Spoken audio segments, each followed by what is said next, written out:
তিনি রাজ্যের মুখ্যমন্ত্রী মমতা বন্দ্যোপাধ্যায়ের ভাই। বলার পর বাড়িতে বললো খুব হয়েছে বাবা, খেলতে হবে। সেই হিসাবে যেহেতু ইস্টবেঙ্গল ক্লাব আমার একটু যাতায়াত আছে, মোহনবাগান এই মোহামেডান এবং ইস্টবেঙ্গল দুজনেই এগিয়ে এসেছে এবং খেলছে। আজকে মেয়েদের খেলাটা একটা অন্যরকম আঙ্গিক পেয়েছে, ওয়ার্ল্ড কাপে খেলার সুযোগ পেতে পারে, কারণ এটা একটা চান্স আছে। মনে আছে অস্ট্রেলিয়া থেকে কোচ নিয়ে আসা বাস্তবে রূপায়িত আর হয়নি, যদিও তুমি কোচ নিয়ে এসেছিলে। তো অনেক বড় স্টোরি। যাই হোক, বল না। 3 ইয়ারে কোচ ছিলেন, তার নাম ওয়াল্টার সাগনার। তিনি 78 এবং 82 দুটো ওয়ার্ল্ড কাপ খেলেছেন। ওনার বাড়িতেও আমি গেছি জার্মানি। আমরা দুটো ছেলেকে ওখানে বিক্রি করবো, বাকিটা যদি এখানে বিক্রি করতে পারি আমাদের পয়সাটা সমস্তটাই উঠে আসবে। 4বার জার্মানি দৌড়দৌড়ি করেছে এবং এক এক দিনে 1000 কিলোমিটার 1500 কিলোমিটার দৌড়েছি এক এক দিনে। দুর্ভাগ্য, উনি হঠাৎ করে ক্যান্সার ধরা পড়লো এবং 3 মাসের মধ্যে উনি মারা গেলেন। এটা আমার জীবনে মানে এত দৌড়দৌড়ি এত কিছু করছে। আমি রায়নাবাগ এখানে নিয়ে এসেছিলাম, আমি পরেরটা সামনেও নিয়ে এসেছিলাম। 12 বছর বয়সে আমি যে খেলাটা দেখলাম তাতে ভারত এবং জার্মানি এক পার্ট, কিন্তু 15তে গিয়ে সেই ছেলেগুলো ডিফারেন্স তৈরি হয়ে গেছে। আমি পড়েছিল তার জন্য সাংঘাতিক রকম হতাশা। আমি বেশ কিছু মানে কাউকে কিছু করতে বলতে পারিনি। এখন তুমি যে জায়গায় রয়েছে, অর্থাৎ আইএফ এর সভাপতি পদে রয়েছে, এই জায়গাটায় ব্যর্থ হয়েছিল, যে জায়গাটায় হতাশা আঁকড়ে ধরেছিল, সেই জায়গাগুলোকে আবার নতুন করে রিভাইভ করার কিছু কি মনে হয়? ফান্ডিং এবং চিন্তাধারা মানে রোড ম্যাপ, এই দুটো যদি একটা জায়গায় আনতে পারা যায় তাহলে হবে, নাহলে হবে। মার্কেটিংটা আমরা করতে পারিনি। ফুটবল আমাদের এখানে সবচেয়ে বড় কথা, বাংলায় একটা ছেলে যদি জন্মায় সে হয় মোহনবাগান, নাহলে ইস্টবেঙ্গল, নাহলে মোহামেডান, কিন্তু সেই জায়গায় আমরা সেই জায়গাটাকে ক্যাচ করতে পারিনি, যে কোনো কারণেই হোক। সেটা হয়তো আমাদের ফুটবলের পাশাপাশি একটা সময় বিওএর সঙ্গেও ওতপ্রোতভাবে জড়িত ছিল এবং সেটা নিয়ে অনেক কিছু ভাবনা চিন্তা তোমার মধ্যে ছিল। তাদের কখনো সুখে দুঃখে ডাকলে আমি সবসময় তাদের পাশে থাকি এবং ক্ষেপের মাঠটা তাদের কাছে একটা সম্বলের মতো হয়ে যায় একটা সময় পরে। জায়গায় ছেলেরা খেলে দুটো পয়সা পাবে, আমার কোনো তাতে আপত্তি নেই। আপত্তি একটা জায়গা থাকে, যখন এই লিগ বা এগুলো খেলাগুলো চলে তার মাঝখানে খেললে। শুধু ফুটবলের কথা বলছি না, ফুটবল মার্কেটিং এর যদি কথা বলি, ফুটবলের মাঠের বাইরের যে ফুটবলটা, যেটার জন্য আর কি আরো প্রচার পাবে, প্রসার পাবে, সেটা নিয়ে তোমার ভাবনা চিন্তা? অর্থ খুব দরকার, সেটা যদি কোনো সময় পাই। আমার মাথায় যেটা রয়েছে, 6 বছর বয়স থেকে ছেলেদের ধরতে হবে, আর যদি কোনোভাবে আমি পেয়ে যাই আমাদের বাংলায় আমি সোনার ফসল ফলিয়ে দেবো।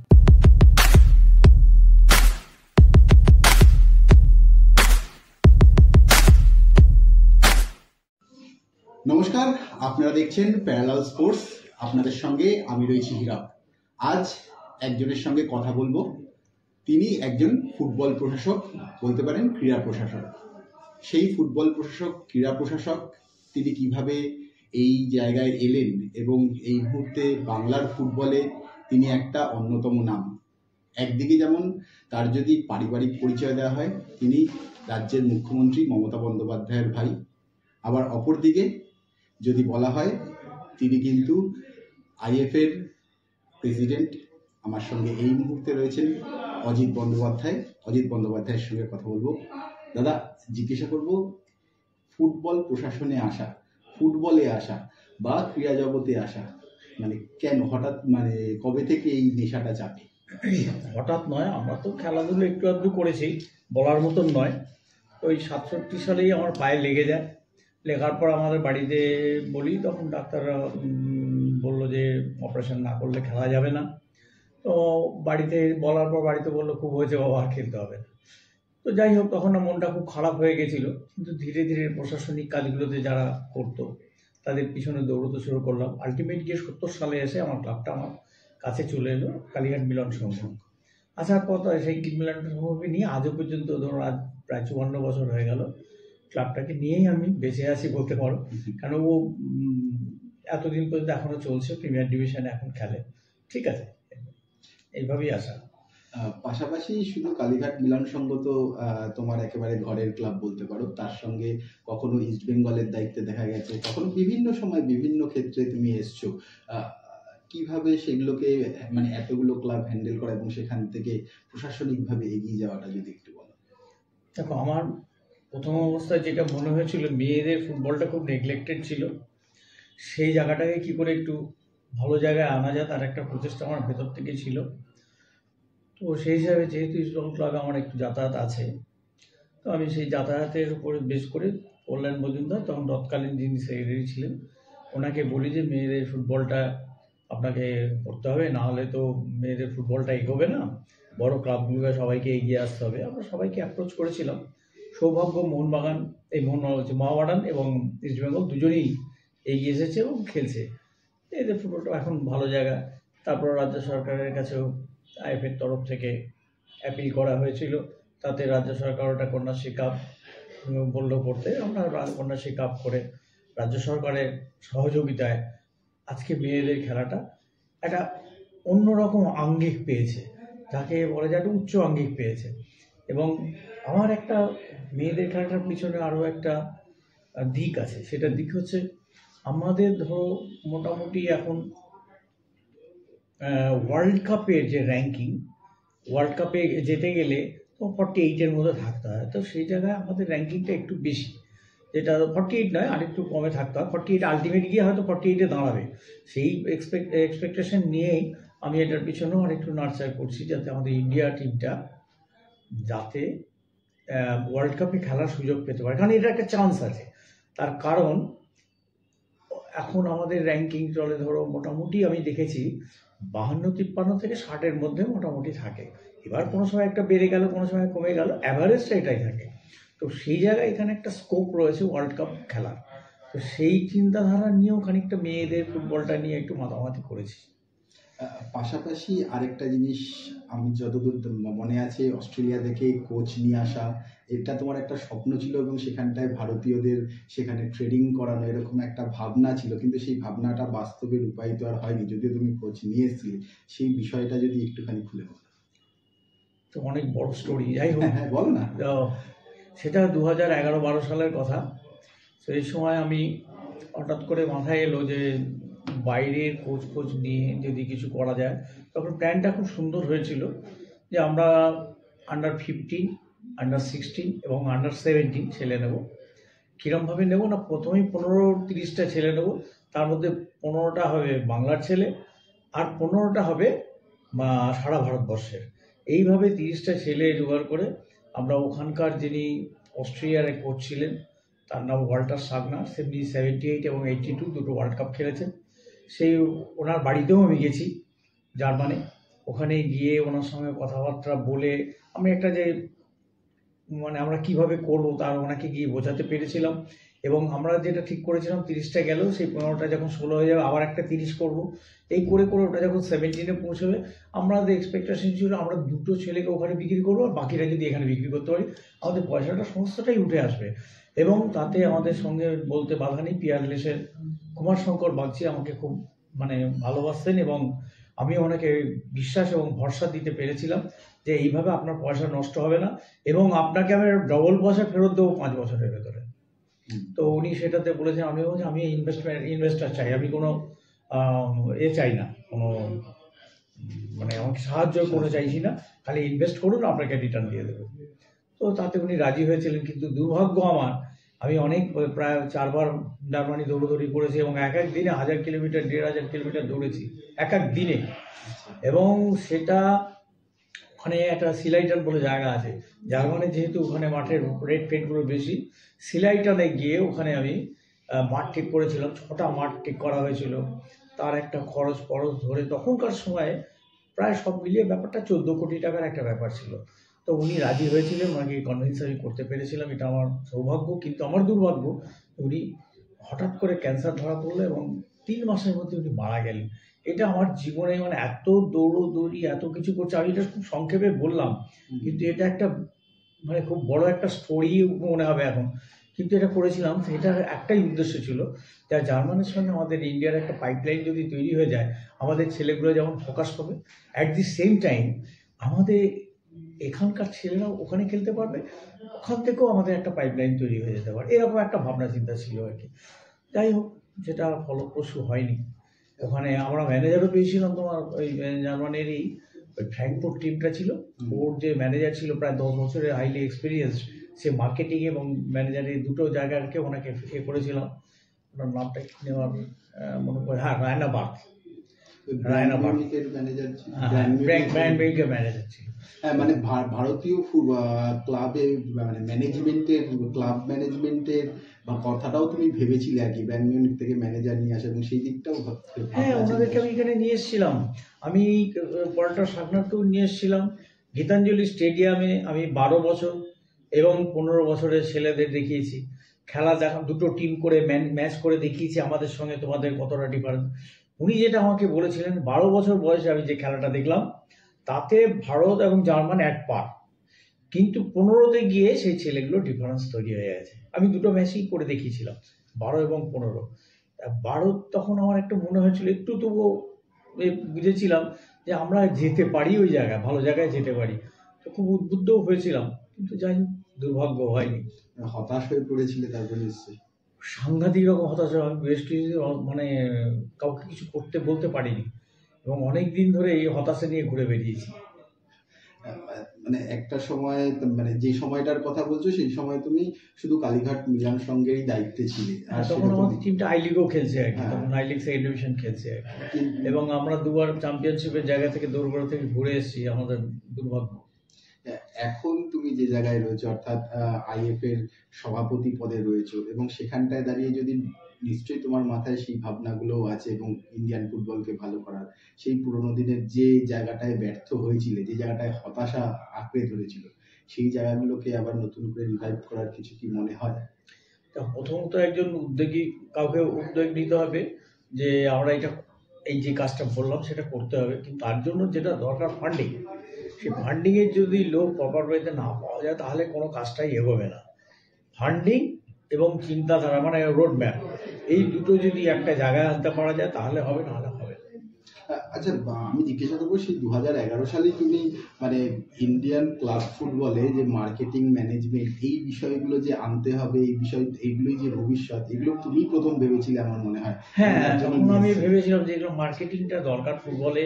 আর সত্যি কথা বলতে তখন ক্রিকেটটা এরকমভাবে চলছে, আমার ক্রিকেটের সঙ্গে ফুটবলের কোনো যুদ্ধ নেই, কিন্তু মার্কেটিংটা আমরা করতে পারিনি। ফুটবল আমাদের এখানে সবচেয়ে বড় কথা, বাংলায় একটা ছেলে যদি জন্মায় সে হয় মোহনবাগান, নাহলে ইস্টবেঙ্গল, নাহলে মোহামেডান, কিন্তু সেই জায়গায় আমরা সেই জায়গাটাকে ক্যাচ করতে পারিনি, যে কোনো কারণেই হোক। সেটা হয়তো আমাদেরই কোথাও ত্রুটি রয়েছে যে জন্য ক্যাচ করতে পারিনি, আর তাহলে বাংলার ফুটবল অন্য জায়গায় চলে যায়। যাই হোক, মাঝখানে একটা ভাটা গেছে, আবার ফুটবল সব ছেলেরা ফিরে এসেছে এবং অনেক দর্শক আসছে মাঠে। আজকেই একটা খেলা ছিল, আমি ইস্টবেঙ্গল মাঠে শিবভূমির সাথে ইস্টবেঙ্গল ক্লাবের মেয়েদের খেলা ছিল। মাঠে এত ভিড় দেখলাম, দেখে মানে সত্যি কথা বলছি, আমি আইএফএ প্রেসিডেন্ট হিসেবে বলছি, মুগ্ধ হয়েছি।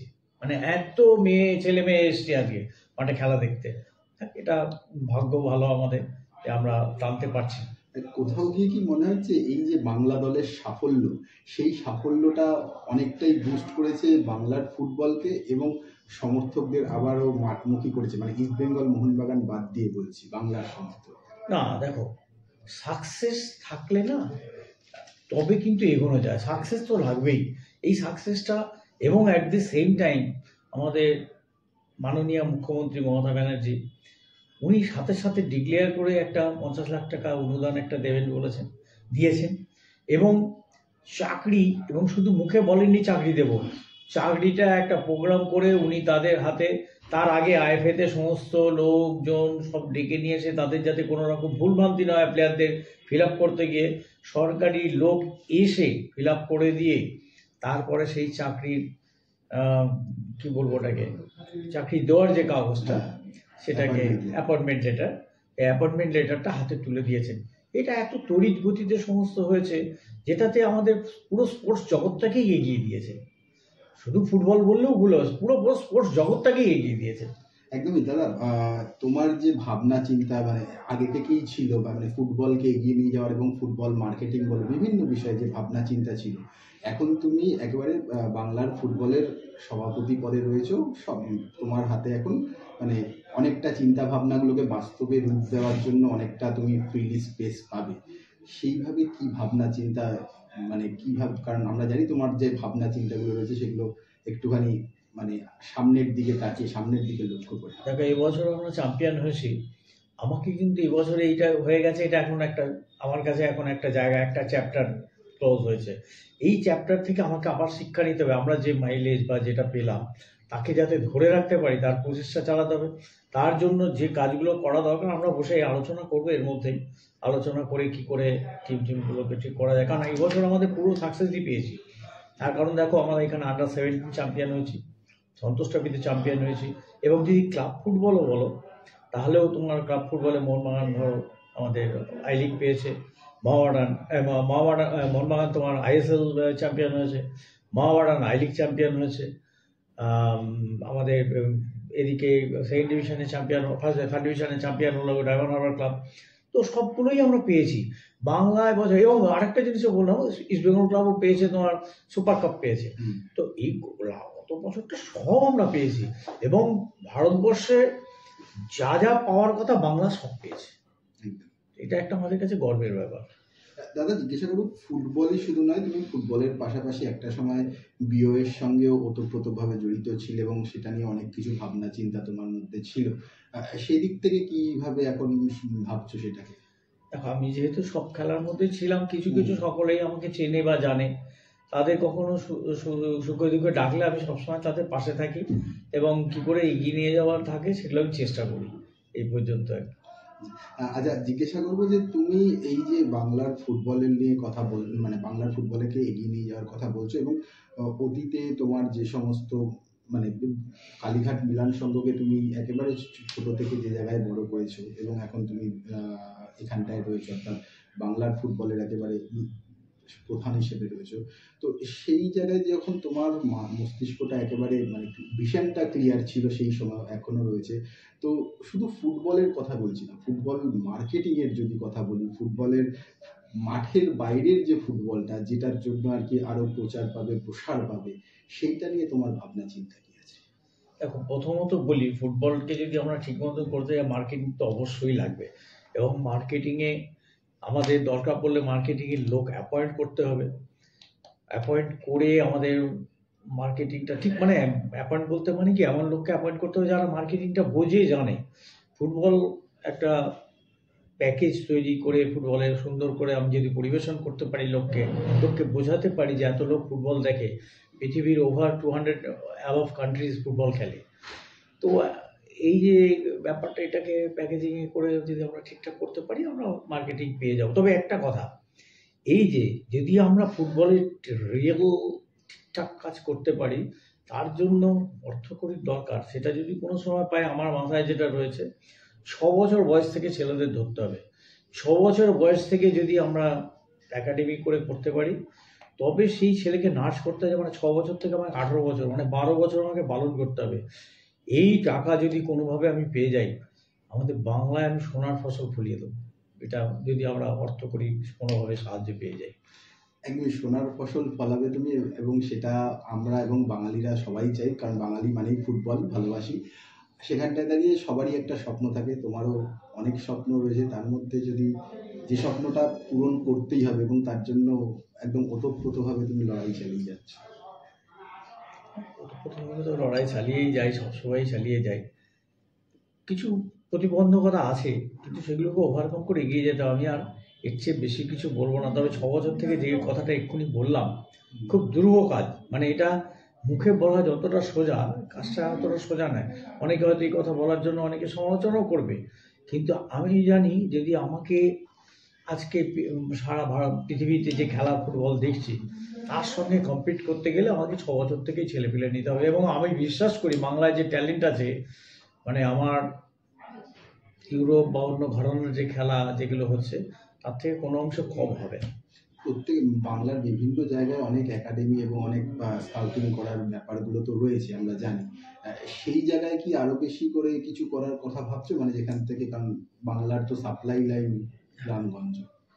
হ্যাঁ, এখন খুব ভালো লাগছে, অনেকেই কোচিং ক্যাম্প বা একাডেমি এসব নিয়ে ভাবনা চিন্তা করছেন এবং এগিয়েও আসছেন। এবং আরও সুখের খবর, বেশ কিছু ইউনিভার্সিটিও সাথে যোগদান করেছে, বড় বড় ক্লাব কিছু ঢুকেছে, যারা খরচাপাতি করছে। তারা নিশ্চয়ই, তারাও ভাবছে। তো ব্যাপারটা সার্বিক উন্নয়ন, তারাও ভাবলে সেই ফুটবলেরই উন্নয়ন। সবাই মিলে যদি আমরা ভাবনাটা করে এগিয়ে নিয়ে যেতে পারি, ফুটবল সমৃদ্ধি লাভ করবে, এইটুকু আমি ভরসা রাখি সবসময়। বাংলাতে ট্যালেন্ট আছে, খালি ট্যালেন্টগুলোকে আমরা ঠিক মতন জায়গায় নার্চার করতে হবে।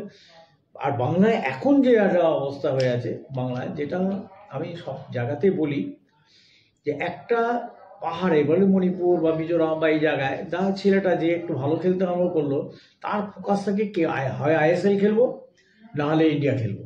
কিন্তু আমাদের ফোকাস হচ্ছে কিছু খেপের মাঠের দিকে নজর পড়ে যায়, তাতে ছেলেদের চোট আঘাত লাগে, ছোট ছোট মাঠে খেলা হয়, রিহ্যাব হয় না, আবার খেলে, তখন বুঝতে পারে না, তার ট্যালেন্টটাই নষ্ট হয়ে যায়।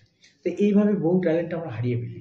কিন্তু দাদা মানে এই ক্ষেপের মাঠের কথা যখন বললে তখন বলি বাংলার গ্রামগঞ্জের যে সমস্ত ফুটবলাররা ফুটবল খেলে তাদের বেশিরভাগেরই অত্যন্ত দরিদ্র ঘর থেকে আসে এবং ক্ষেপের মাঠটা তাদের কাছে একটা সম্বলের মতো হয়ে যায় একটা সময় পরে। এবং মানে ক্ষেপ যদি আমি নাও খেলতে যাই কিন্তু ক্ষেপ খেলতে হবে, নয়তো মানে আর্থিকভাবে তারা এমনই একটা জায়গায় থাকে। তো সেই সমস্ত দিকগুলো তাদেরকে যেমন ভাবতে হয়, তোমরাও নিশ্চয়ই যদি সেরকম পাও কিরকম কিছু ভাবছো?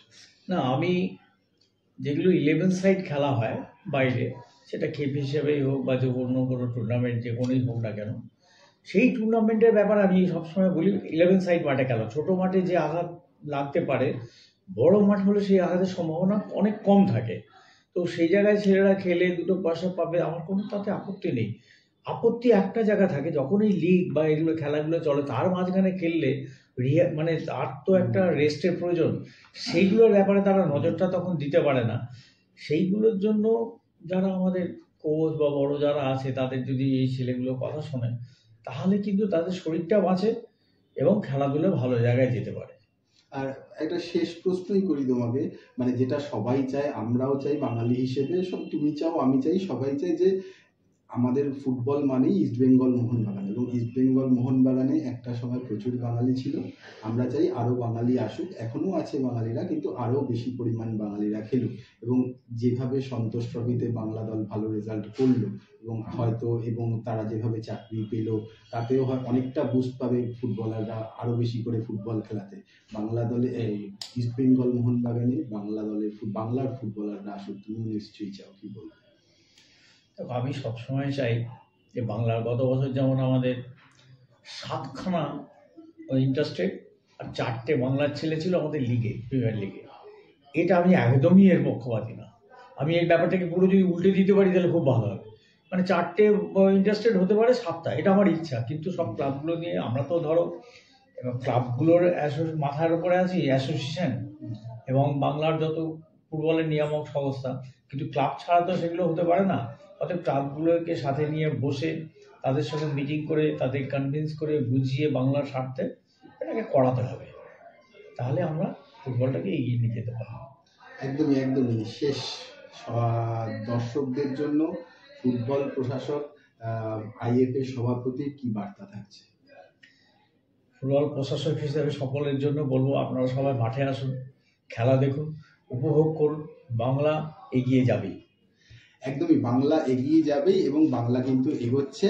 আর সন্তোষ ট্রফিতেও যেরকম সাফল্য এসছে, ঠিক সেরকমভাবেই ফুটবল প্রশাসক হিসেবে এই অজিত বন্দ্যোপাধ্যায় যেভাবে তার উত্থান থেকে শুরু করে যেভাবে প্রশাসনে তিনি এসছেন এবং তারপর এই মুহূর্তে দাঁড়িয়ে আইএফএর সভাপতি পদে থেকে যেভাবে বাংলার ফুটবলকে এগিয়ে নিয়ে যাচ্ছেন, সত্যি সেটা কিন্তু একেবারে দেখার মতো। তবে তিনি তার অনেক কিছু স্বপ্ন ছিল, কিছু স্বপ্ন বাস্তবে রূপ পেয়েছে, কিছু স্বপ্ন বাস্তবে রূপ পায়নি, সেই কথাগুলোই আজকে তিনি খোলাখুলিভাবে বললেন। তবে তার মনে এখনো সেই স্বপ্নগুলোকে বাস্তবে রূপ দেওয়ার একটা ইচ্ছে রয়েছে এবং সেই স্বপ্নগুলোর দিকেই কিন্তু তিনি এগোচ্ছেন। শুধু তার প্রয়োজন বাংলার ফুটবলকে আরও এগিয়ে নিয়ে যাওয়ার জন্য স্পন্সর আর টাকা। সেটা যখন পেয়ে যাবেন তখন তিনি বললেন তিনি সোনার ফসল ফলাবেন। আজকের মতো এই পর্যন্তই। আপনারা দেখতে থাকুন প্যারালাল স্পোর্টস। ধন্যবাদ।